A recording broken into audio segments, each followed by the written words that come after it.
May tao sa kabilang line, mga kaibigan, si Aiza ng Pasig. Hello, Aiza. Magandang gabi po, Papa. Magandang gabi naman. Kamusta po ang ating pamumuhay? Maayos po. Maayos naman. Opo. Okay. At anong ginagawa sa buhay ni Aiza? Nag-aaral po ngayon. Nag-aaral ka ngayon? Opo. Bukas pa eskwelahan ngayon? 11? Ay, Anong grade ka na? ay ano po, second year college po. College ka na. Akala ko kinder ka lang. Grabe naman po. O, diba? Uy, alam mo, hindi nagpatalo, mga kaibigan, ang Max sa Harrison Plaza. Nag-text. Magpapadeliver din daw ang Max. Sabi ni Arjen, ha? Talaga? Ganun po. Sige, mag-contest po kayo, mga kaibigan. Gusto namin yan. Sa lahat ng mga gusto makipag-compete po, padamihan na madideliver sa akin. Pwedeng hindi pagkain, pwedeng damit, sapatos, pera, okay lang po. Diba? Bring it over. We'd like to accept anything. Alright, Aiza, anong course mo? Ano po, secondary education po. Secondary education! Opo. My God! Magtuturo ka sa high school. Opo. Major in? Filipino po. Filipino. Opo. Ikaw ba, Aiza, ay matatas sa ating dialekto bilang Filipino? Ano po, kinakabahan po po. Di ba, ituturo mo ito, di ba? Ikaw ba ay matatas sa ating dialekto bilang mamayang Pilipino?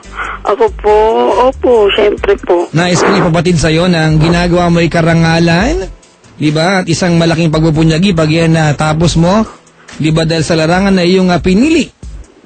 Tama. Mahirap Po. Mahirap maging matatas. Mas madali mag-English kaysa maging mag-Tagalog, mga kaibigan, ng puro. Ang totoo, di ba? Opo. Mas madali mag-English. Pag English, bibigyan mo lang tono, konting islang lang, maganda pakinggan, di ba? Hey, how you doing? Social ka na, di ba? Opo. Tsaka kung tutuusin po, mas mahirap po talaga yung, magpakadalubhasa sa wikang Pilipino po. Napakahusay ng iyong binigkas na pangungusap. Pagpugayan ka nawa. Uy. Sumalangit na. Biro lang. Yung Hoy, hilo nga ba sa tatay ko? Ba nakikinig tatay ko? Bati mo hello tatay ka mo. Hello po, tatay. Papa ni Papa Jack ka mo. Yung papa po ni Papa Jack. Baka nakikinig, ha? Diyan ka lang, huwag mong dalawin, ha? Ay, ganun po. Patay na tatay ko, eh. Parehas po tayo, eh. Hoy, baka nag-uusap silang dalawa ngayon. Ay, malay niyo po. Hello. Nakinig ka ba kagabi? Kagabi po, hindi na po kasi sobrang pagod na po, eh. Ganun. Pero, sige. tuwing gabi po, promise. Nakikinig ka? Opo, mga 11 po, hanggang 11:30. Ay, hindi po. 30 minutes lang. Baka puro kanta lang yun, te. Ay, hindi po. Sige, Aiza. Po. Sabi mo, anong pwedeng paglingkod sa'yo? Dali. Ano po? Wikang Pinoy, ha? Dali, go. Uy, mahirap po yun. Kasi po, Papa Jack, humingi po ako ng payo. Huwag ka muna umiyak. Kwento mo muna. Parang tiyo ko naman to. Kinakabahan po ko, eh. Madali. Kinakabahan ka. Opo. Gusto mo kantahan kita. Okay lang po. May nakahanda ako, eh. Sige po, sample po. Pumayag pa. Po? Huwag ka na pumayag. Ang hirap gawin yan. Sige na po. Ito na yan. Ang hirap. Ano ba yan? Ay, nako. Ito ang bagong karir, mga kaibigan. Panglamayan. Ayokong tuloy. Sige na, dali na. Ano ang paglilingkod ko sa'yo? Kasi po may isa pong guy. Bali po kapitbahay din po namin. Tawag dito. Ewan ko. Po kami, parang MU. Ano ba yan, Tep? MU na parang pa. Ano na kayo? Ayun, basta yung po, MU. MU? Gano'ng katagal na yung ugnayan nyo ng magulo na yan? Hindi ko po masabi. Basta ang alam ko po na gano'n na po yung MU na po kami. Mga banda. Gano'ng katagal na kayo nag-umpisa? Nung mga June lang po this year. June? Opo. Mga kaibigan, ito na-pardon me. Pero pag MU kasi nag-umpisa yan sa halik, Ay, Sa sex? wala Sa, po. di ba? Ganun yan. Mali siya kasi ang MU, mga kaibigan eh. Ay, Kasi kung pagmamahal yan, bakit di maging kayo? Di ba? wala, hindi po ganun, Papa Jack. Kumbaga, ano lang, parang... May asawa ba to? Wala po. Eh, bakit di maging kayo? Kaedad ko lang din Eh, po. bakit di maging kayo? May girlfriend ba siya? Ano, kabe-break lang din po. Nung mag-MU kayo, meron siyang girlfriend. Kabe-break lang po. Break. Bakit hindi maging kayo? Magpagulo. Di ba't MU pa? Ano po, masyado pong komplikado. Bakit naging komplikado? Kasi ano po, nakakaya. Kasi unang-una po, ex ko po yung kapatid niya. Grabe! Ay, tsaka ano na po, matagal na po yun eh. Kailan kayo nag-break ng kapatid niya? Ano po, basta po mag-2 years na... Gano'ng katagal kayo ng kapatid niya? Ano po, 1 year and 4 months po. Gano'n. Opo. So, ikaw, kung tatantyahin mo yung sitwasyon ngayon, Aiza, Po. pag nalaman ba nung kapatid niya na kayo, magagalit kayo yung kapatid? Ano, para po sa akin, siguro po ngayon hindi na po kasi kung tutusin po, may mga naging girlfriend na din po yung ex ko. Iba kasi yung sitwasyon kasi magkapatid yung magiging kasintahan mo, di ba? Magkaiba kasi yun, di ba? Opo. Ang problema dito, Aiza, kasi, sa inyo, nung lalaki, walang problema. Tinitignan mo, di ba? Kaya lang sila magkapatid na magkakaroon ng alitan. Ayun nga po, may, tapos hindi rin po sila, mag-close nung magkapatid. O lalo pang, di ba, lalo pang lalaki yung gap nila, yung pagitan nila bilang magkapatid, tama? Opo. Pero sabi nga nila, ito hindi ito usapin ng moralidad kasi tama naman talaga, wala namang mali, di ba? Pero ito usapin ng delikadesa. Uy, grabe naman. Anong grabe naman? Ano kita? Di ba? Usapin ito ng delikadesa, di ba? Hindi ito mali, pero hindi ko masabing tama ito. Kaya lang, di ba? Ito yung sensitivity na pwede mong i-apply dito nanggagaling sa idea na yung kasing ex mo ay kapatid niya, tama? Opo. Alam mo, sa umpisa na naman ito magiging mali. Na first few months, magiging mali ito. Di ba? Opo. Pag natanggap na ng tao na kapaligid sa inyo, kayo na, it will be okay. Tama? Opo. Pero pag nag-break kayo niyan, doon magiging masama ang tingin sa'yo. Uy, alam mo yan, si Aiza, grabe yan. Yung kapitbahay nila, naging jowa niya parehas yung magkapatid. Ayun nga. Tapos, iba na naman yung lalaking dinadala sa bahay nila. Hello, ay, Papa Jack. Doon mag-iiba yung kwento.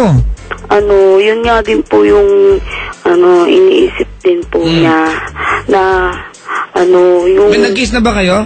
Hindi pa po, kasi po, opo, promise po, kasi... Kasi po, Papa Jack, tsaka malayo din po kami. Ano kapitbahay? Bihira lang po kami maging magkatabi, tapos bihira lang po kami mag-usap. Mag-usap lang po kami pag yun, binibigyan ng pagkakataon. Pero never po talaga. At least, diba? Kumbaga, at least, nasa medyo, kumbaga, hindi pa ganun kalaki na ipusta. Opo. Wow. Tsaka po, minsan po nag-uusap po kami nung sa estado po namin. Basta po, ang alam ko lang po, parang mahal na din po niya ako. Mahal ko naman po siya. Kaya yun, hinintay ko na lang po na Sana maging tama na para Opo. maging panatag na rin yung kalooban mo. Although natin, Aiza, mahirap, di ba, mahirap ipatanggap sa mga tao na kapaligid sa inyo. Itong sitwasyon ninyo, di ba, na si Aiza, jowa niya yung kapatid, hindi na nahiya, na landing bata. Marinig mo yan, di ba? Ayun na din po yung nung dating nag-usap din po kami. Naisip din po, nahiya din po siya na umamin sa akin na ganyan kasi po iniisip din niya na naging nauna yung kapatid niya tapos parang iniisip po niya wala na siyang mapili. Ganyan ako naman yung susunod. Baka nga no choice, di ba? Ay, grabe naman po. Joke lang! Kasi paano? Hindi naman ako maganda. Tapos, oo nga, promise. Hindi. Bakit? Pinipilit ba kita? Kasi basta yun na yun. Basta nagmamahalan kayo tapos? Opo. Ang haba ng hair mo, ha? Uy, thankfully nga po Rapunzel, is that you? Hindi po. Sige. Aiza, before kita payuhan, Po. yan naman tinawag mo talaga dito, binibola na nga kita eh. Po. Anong pangalan ng lalaking to? Po? Huwag ka na umarte. Alam mo, sooner or later malalaman ng ibang tao to, di ba? Kung ito yung para malaman nila, so be it. Ano po? Oh. Eric po. Ano na? Eric. Eric. Opo. Yung ex mo? Carlo po. Yan. Sino mas matanda sa kanilang dalawa? Ano po? Si Carlo po. Si Carlo. Opo. Maliban sa kanilang dalawa, ilan pa ang lalaki nilang kapatid? Po? Ilan pa yung lalaki nilang kapatid maliban sa kanilang dalawa? Uy, wala na. Tsaka mas bata na yung bunso. Ano ba yan? O, wag mo nang karirin yun, te, ha? Ay, opo. Ayos ka na. Dali. Eric? Eric? Ano ba sabihin ko? Wala ka. Hindi. I want to know exactly kung anong pakiramdam mo para kay Eric. Kasi syempre, babae ka, di ba? Opo, Ang mostly alam natin mga kaibigan, nag-e-enjoy lang ng MU lalaki. Di ba kasi babae, they want commitment, di ba? Babae yan eh, di ba? Pero talagang babae nag-e-enjoy sa usawan. Lalaki talaga nag-e-enjoy sa bagay na yan, di ba? Kasi girl ka, di ba? The soonest possible time, gusto mo rin siguro na maging maayos yung estado ng samahan ninyo. Kasi babae ka, you want the sense of belongingness, tama? Tama po. Okay, syempre, ayaw mo tumagal na ganyan estado nyo kasi pag nakita mo siya may kasamang iba, hindi ka makapag-react. Wala kang karapatan eh. Opo, nahirapan nga din po ako minsan eh. Kasi minsan po pakiramdam ko, parang baliwala lang po ako sa kanya. Eh, hindi ka girlfriend natin. Although na sinasabihan nga nga po, minsan sinasabihan din niya ako na mahal niya ako. Pero mas gusto pong maramdaman yung nag-e-effort po talaga siya kaysa na Eh, syempre, limitado yung galaw. Opo. Alam mo, hindi ito mali, itong samahan, hindi lang din tama. Opo. Alright, sige. Sabihin mo kay Eric ngayon yung pakiramdam mo sa kanya. How you feel for him? Ano yung mga bagay na gusto mong ilagay sa tama when it comes sa relasyon ninyo? Tapos tigilan mo yung kakahinga sa telepono, ha? Sorry po. Pero hininga mo na ako. Ay, pasensya na po. Ano ba ulam mo kanina? Dinengdeng. Hindi po. Ano? Munggo. Kaya pala. Ay, grabe. Dali. Sige po. Ano tawagan nyo? Pangalan lang. Weird. Opo. Hindi naman kami... Honey bunch, ganon? Hindi po. Wala lang. Cupcake, ganon? Wala po. Muffins. Hindi ako corny naman nun eh. Sansribal. Kung ano-ano no? Anong tawag? Wala. Wala Eric po lang. talaga. Opo. Dali. Eric, alam kong... kailangan talaga ng kaganyan. Kailangan yan. Sige po. Eric, alam ko... nanonood ka ngayon, hindi ka nakikinig. Gusto ko lang alam mo naman siguro na kung gaano kita kamahal. Alam mo yan, mas pinapakita ko sa'yo kung paano ako magmahal kaysa sa pinapakita mo sa akin. Basta, ang alam ko, nahihirapan ako na ganito yung sitwasyon natin. Parang feeling ko minsan, baliwala lang ako sa'yo kahit na sinasabi mong mahal mo ko.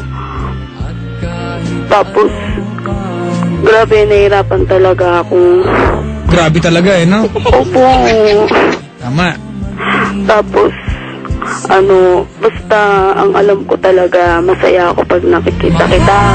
Naku, araw-araw na lang kita nakikita. Hindi nabubuo yung araw ko na hindi lang kita masilayan. Parang feeling ko, ano ba yan? Wala ka pa, oras na, ganyan-ganyan. Wow, did you check? Uy, minsan nga, basta yun. Tapos, basta sinabi ko naman sa'yo na maghihintay ako. Basta totoo yun lahat. Maghihintay talaga akong as long na alam kong may dapat akong hintayin. Kung wala naman talaga, edi bibitawan na lang kita kasi mas masasaktan lang ako. Basta yun po, Papa John. Manang ikaw ay ibigin ko. Nakakainis nga, hindi siya nakikinig. Pero maganda, maraming chismosa sa lugar na niya nakarating sa kanya to. Nanonood kasi yun eh. Ano bang, ngayon, pinapanood pag gantong oras? Pure Love po. Ha? Pure Love, favorite namin. Talaga? Opo. Ano yun? Eh, Channel Pure- ano? Channel 2 po.